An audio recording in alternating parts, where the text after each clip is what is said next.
So, something we never talk about is that Trump supporters that own businesses and run businesses will gaslight their employees, just like the sociopath narcissists in the White House. We don't talk about that, do we? We're going to talk about it right now. So tariffs were supposed to be a big boon for manufacturing. American companies were going to be forced to purchase from other American manufacturers so they don't have to pay the tariffs. That would result in an increase in manufacturing output, right? Which isn't happening. And it would have a direct result of jobs being created. That's how we were sold on this.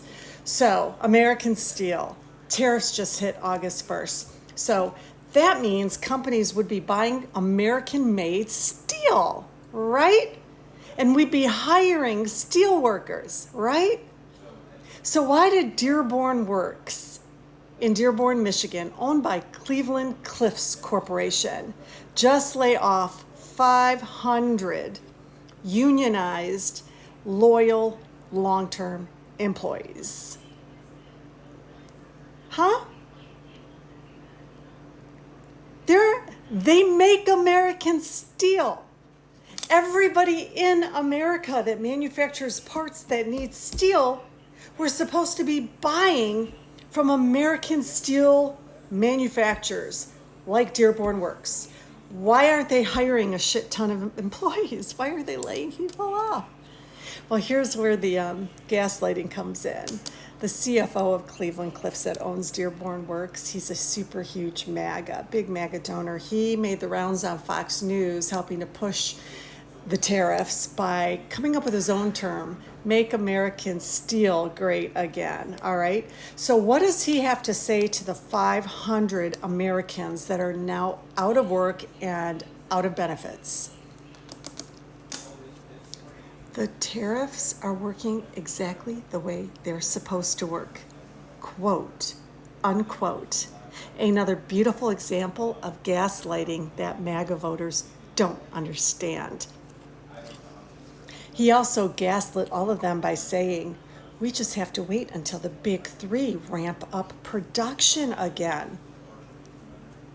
He knows that there are tens of thousands of component parts that go into making a car. And that no matter what, GM, Ford, Chrysler have to purchase imported parts because we don't make them here.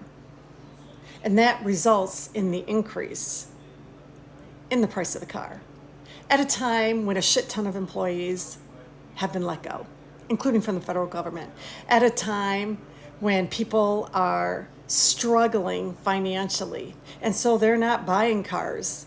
And that's not going to change with this orange dude in Project 2025 in the White House. It's only going to get worse. But again, to the beginning, my original point, owners who support Donald Trump are also narcissistic gaslighters. So hopefully that's another 500 employees. I'm sure many of them voted for Donald Trump. Maybe they'll finally have something going on up here to see that they just sold out their own interests. Yeah.